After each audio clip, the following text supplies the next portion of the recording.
Alcohol and drugs do so much for me, I don't care what they do to me. Or my family, my friends, my job, my preacher at my church, or the people I sponsored in here when I relapsed. It's amazing how fast I'll die first in the gates of hell, man. Head first. By getting some methamphetamine in my body. And believing the biggest lie of my life. It's going to be different this time. You're not going to peep out your blinds for 2 days. Urinate on yourself because you're too scared to go to the bathroom. You're not going to do the 50-meter freestyle carpet search tonight and look for dope on the floor. It's hard to get up off that floor if you ain't been there. That's the big lie, is how good it was even a few times. And when I mixed meth with alcohol, it was good for about 6 months and it was bad for about 28 years. And I did not stop. And it was my old solution, man. Why do I need to find a power greater than myself? Why do I? Because my solution to my problem became the exact same thing. I was left with nothing but a problem. And I piled one on top of the other over and over and over until I got nothing left. Page 68, perhaps there's a better way. We think so. We're now on a different basis. The basis of relying and trusting upon God. We trust an infinite God rather than our finite self. We live in a dog-eat-dog world out there drinking, using, and partying, man. Everybody wants their pieces of pie, but there's a lot more dogs than pie. And if I'd have known what it was going to be like out there, I'd have carried a gun with me everywhere I went and not trusted anybody ever. Because 2 of my friends tried to kill me and murder me twice.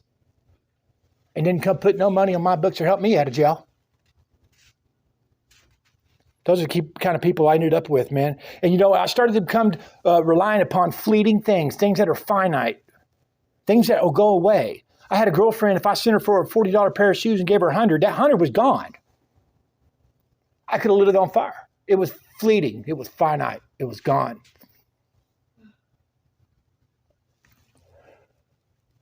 And people come and go. Money comes and go. Jobs comes and go. NASA was running an experiment for a thing they were going to do in outer space. And they were in an anti-gravity room. This guy goes to turn the screw. And instead of the screw turning, he turned. They had to anchor that man to that device to turn a screw to get the screw out. So he wouldn't turn. That's what happens in life with us. We get flipped.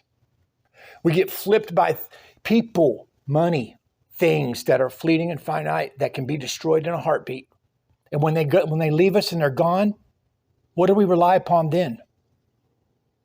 I must have something infinite. I must get anchored down in something.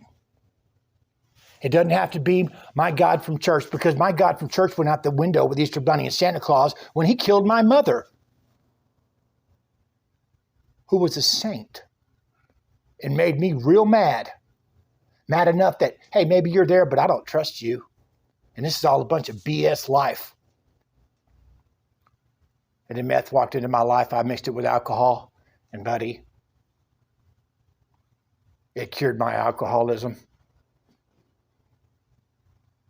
And gave me a delusion that it was always going to be that way it was the first time.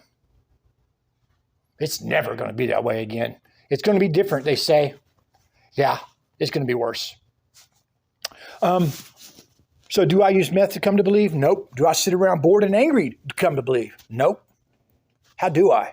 It says on page 46, yet in other moments when enchanted by a starlit night, we found ourselves thinking, who then made all this? There was a feeling of awe and wonder, but it was fleeting and soon lost. So when Bill was standing out there looking at the stars at night, he feels small. And there's a moment of humility in there where he goes, you know what? That's way bigger than me. But he said it's fleeting and soon lost because when I go back inside and turn my TV on, it's out of my mind. And it's the last thing on my mind. But I had that small moment there of humility and feeling small and seeing something bigger than me when I have evidence right in front of me. When I come to Alcoholics Anonymous, people who come here like this gentleman that shared right before me, I came here with nothing. I've got everything. That's evidence. That's skin and bone on God right there. And getting evidence means I need to come here. And when I did that, man, God wasn't the invisible superpower I was going to run to 30 seconds before I died anymore. And I let him out of the Sunday morning box. And I started working him into every area of my life. Because I came here, when I did step 3, you know what I admitted? That I was in fear and living in fear and not trusting God. That's what I admitted. Coming to believe in that stuff. On page 14, Bill said, God comes to most men gradually, but his impact on me was sudden and profound. I cannot have that impact if I don't say a prayer and wait. If I don't go to the meeting instead of a bar and wait. If I don't get a sponsor and work the 12 steps and get gradually what alcohol and drugs give me instantly and wait, I don't get to have evidence of God, and I never come to believe. It starts with me doing something different and being convinced that my life is bad enough. I'm going to drink. I'm going to use no matter what, man. I am what that book says I am, and I have to have God. I'm just a spirit in a skin suit, guys. I've got to feed it every day. And God knew every single thing that I was going to do. And he made me anyways, man. Thanks.